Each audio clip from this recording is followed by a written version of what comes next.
All right, welcome back. More topics to talk about. Let's move on to Claude Giroux. Of course, being suspended 1 game, so he'll miss tonight's matchup with the New Jersey Devils. I'll have to say it was fair from my standpoint because it was a blatant headshot. It wasn't anything where he was trying to hit him and his elbow just caught up or his shoulder got caught up. It was a shot to the head. But do you feel that it was fair, 1 game suspension for Giroux? Kind of, he did jump up a little bit. Zubris was bending down at the same time, so they kind of met at the same time. Shanahan's in a kind of a situation where does he suspend stars as well as the guys that have done it before? Yeah, you have to make that decision. It's a tough call if you're a Flyers fan, but Giroux deserves at least 1 game. Yeah, I think it's totally fair. I mean, it was a clear headshot, but he's not notorious for doing that kind of thing, so definitely fair.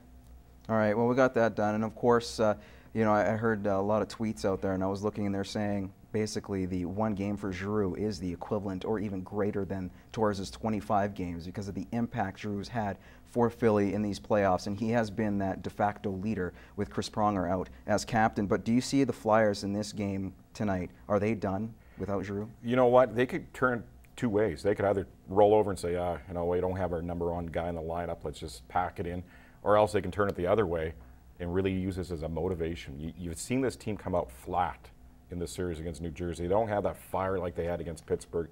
You know, after they beat Pittsburgh, we're sitting here almost giving them the Stanley Cup, saying they're the #1 team coming out of the first round. All of a sudden, they're lost tonight and they're done.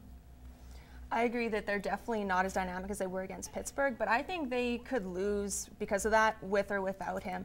And I think that headshot just shows how frustrated they're getting at not playing as well. Oh yeah, you saw it too with Giroux and the Voracek and the rest of the guys. You could see their hands. Hartnell throwing his glove when he was in the penalty box. It really shows the frustration that the New Jersey Devils have been doing in that series. But let's move on to the LA Kings. Are they the most dangerous team in the playoffs now? Without a doubt. They beat the #1 seed, beat the #2 seed. Their penalty kill is fantastic. They've lost 1 game so far in the playoffs. They look good. You know, and it was the 3rd week of March. Them and Phoenix weren't even in playoff contention. They weren't in a playoff spot, and all of a sudden, they're in the playoffs. They're playing for the West Final. And, you know, a lot of parts of that season, during the regular season, you thought LA was done for dead. And all of a sudden, Sutter comes in and molded that team into a hard-working team. And all of a sudden now they look pretty good. How much of an influence has Sutter had on this team? It seems like his imprint has been there, very much like Calgary back in 2004 when they made their cup run. I think they're definitely the most dangerous team. I mean, they've always been a defense-first team. Problem was the regular season, they just weren't putting the puck in the back of the net. Now everything seems to be gelling for them. They're still putting that emphasis, like you said, on their defense, and they're scoring goals, so they're definitely deadly now. And Mike Richards has played incredible. You know, whatever happened in Philadelphia for Philly to trade him away, I guess it was more off-ice situation than anything. You know, who cares what he does off the ice? If he comes to play every night, that's what you want.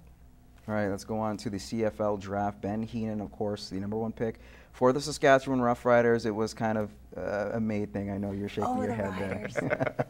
But yes, they did get the #1 overall pick for their dismal season the year prior, but they had to really solidify. Considering the recent success we've had, that was a dismal season. True. So, but at least we beat the Bombers twice. We'll just there we go. Okay, that was like the only highlight of your guys' season last year. That's all that we care about. If we only have 2 wins, it's against the Bombers. Exactly, and we'll get to that topic in a second. But we'll just talk about the riders in the draft. Of course, Chris Schultz, former rider, saying that they should have drafted Shamad Williams, a wide receiver. But obviously, Brendan Tam and the general manager said, look, we need to solidify our offensive line. Do you agree with that? And it was the right pick? You know, it's tough in Saskatchewan because you get second guess at every decision you make because the province is full of about 1 million coaches. And for the Riders, if they don't pick them, they're going to have 500,000 people mad. If they do pick him, they have another 500,000 people mad. So it's tough. And he's a local boy, born and raised in Regina. Or outside of Regina. He's a farm boy. He's a perfect mold for a rider, a Bob Poley, Roger Aldag, and the list goes on. And yeah, it's a tough decision to make, but I think they made the right one. Was it smart to go with an offensive lineman rather than a wide receiver? Because they've had troubles on both, but your thoughts on that? I think just looking at your guys' record, like, you need more than just to look at receivers. Like, you need patches everywhere. But it does seem like, you know, if he's local, like, you guys would like him and, you know, stick to your kind and all that. But well, it proved with Brendan Labatt. He decided to leave Winnipeg to come for greener pastures. There we go. There we go. Good shot there, I hope Moses. it works out for them just because, like, these young kids, like, they deserve shots, and it's good to see them grow. I say you need an offensive line to really help, because Darian Durant can't throw a ball to a receiver if he doesn't have that pocket that's going to protect him for an extra 2-3 seconds. Yeah, it's difficult to throw when you're laying on your back. There you go. But we'll move on to the Edmonton Eskimos. Of course, they traded up. They got that second-round pick or second overall pick from the Ricky Ray deal. They ended up going down the draft order, trading that to the BC Lions and getting another pick there.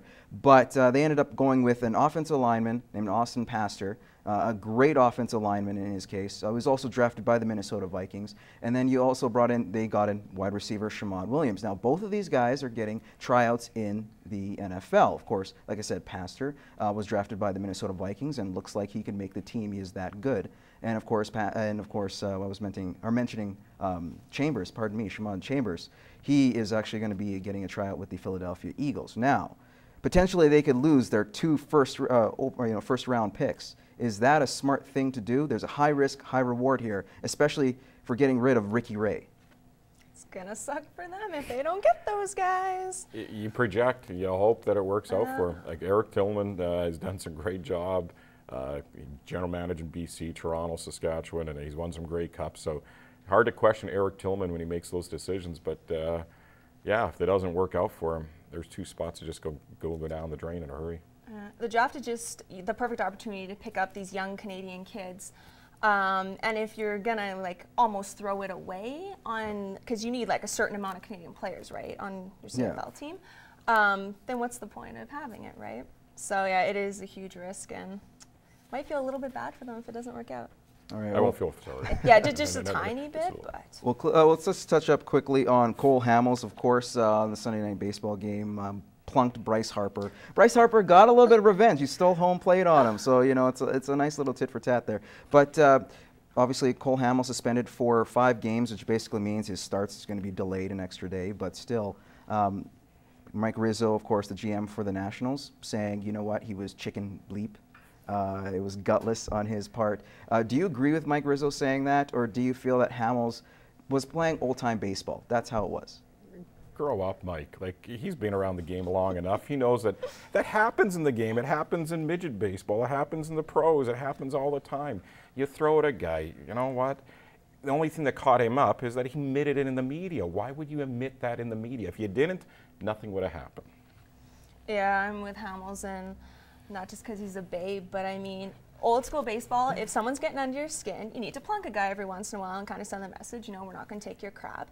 And as if Rizzo hasn't been in baseball for how long? As if he doesn't understand that old school mentality. Like, come on, maybe enough with the name calling and stay behind your desk. He's a 19-year-old rookie that crowds the plate. You got to give a veteran pitcher a little respect. So he plunked him. Yeah. Come on. But you know what? And he did the ultimate, I'd say, diss in terms of in Harper's play by stealing home on Hamels. Yeah. So you know what? It works both payback. ways. Yeah. Exactly. Yeah. So it's one of those things. But in the meantime, we're going to have to take a quick break. We'll be back with Over Under next.